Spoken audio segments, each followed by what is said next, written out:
there. I'm glad you tuned in today. So, I wanted to talk more about light, but I also have an invitation for you at the end of this video.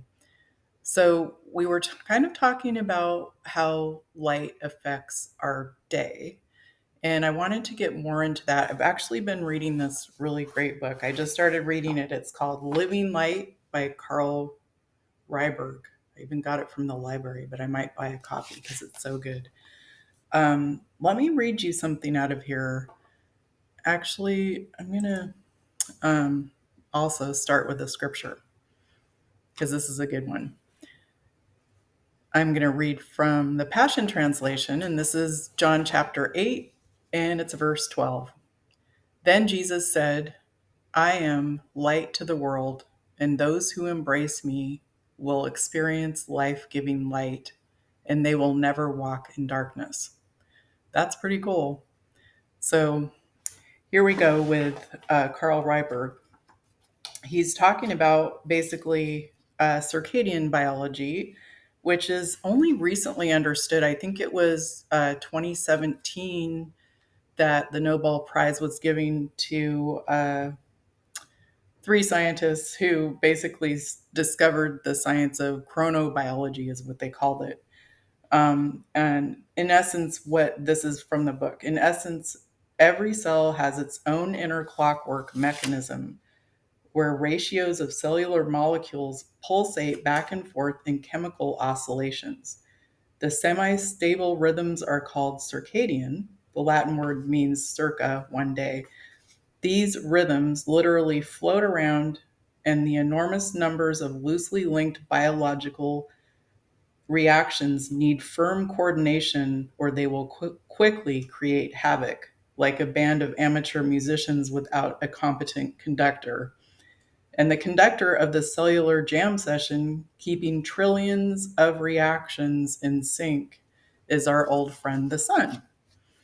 So we were talking about how the sun rules the day and the moon rules the night. So I kind of wanted to bring the moon a little bit into the picture, but I still want to get a lot more out about light. Because just like Carl Reiberg says in his book, that there are trillions of chemical reactions going on in our body all at once, all the time. And they're basically ruled by what frequencies of light are coming in through the eye and through the skin. Because actually, we have photoreceptors in our skin. I mean, most of us know that if we go in the sun, we can get tan or burned. Oh, that's from the photoreceptors.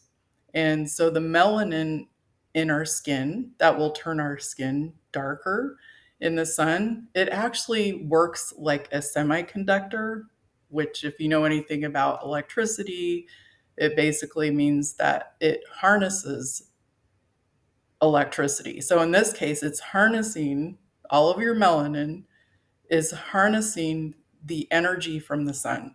It actually is a broad, wide band semiconductor. So that means that it absorbs every light frequency that the sun gives out.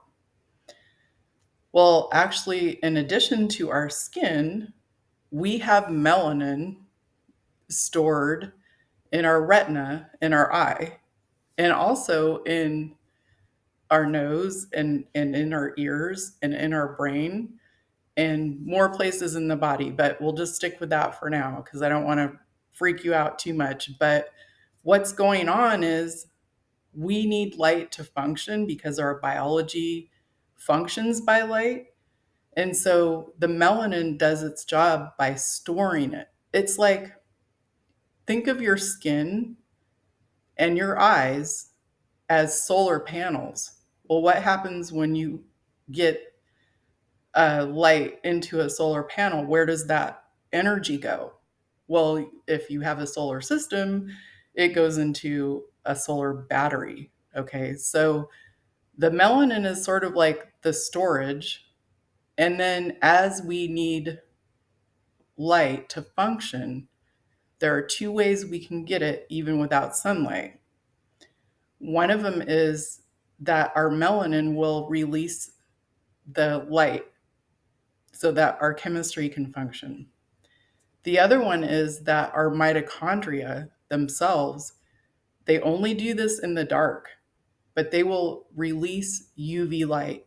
And the main reason they do that is because we need a certain kind of really um, clean water within our cells to function. The mitochondria do.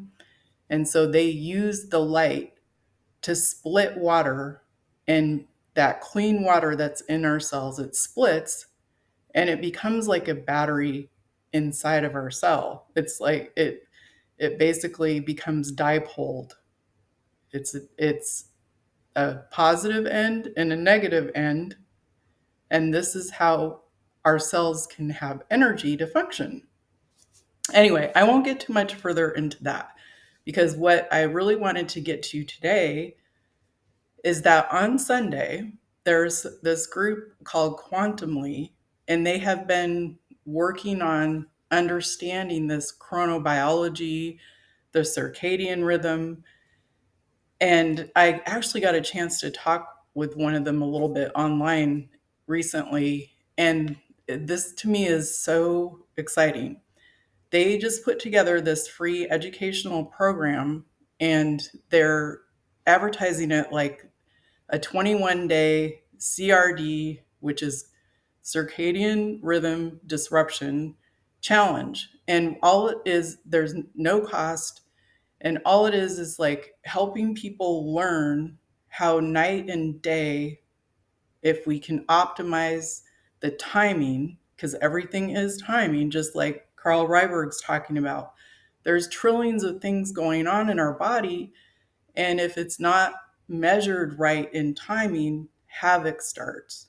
Like I like his word picture of the amateur musicians and no competent conductor. That's really putting it perfectly. So I wanted to share that with you. I'm going to put the link to the CRD challenge that starts Sunday, October 20th in the links below. So check it out, and I really hope to see you there. Look, my name is Celia, so see me on the school forum that's related to the CRD challenge.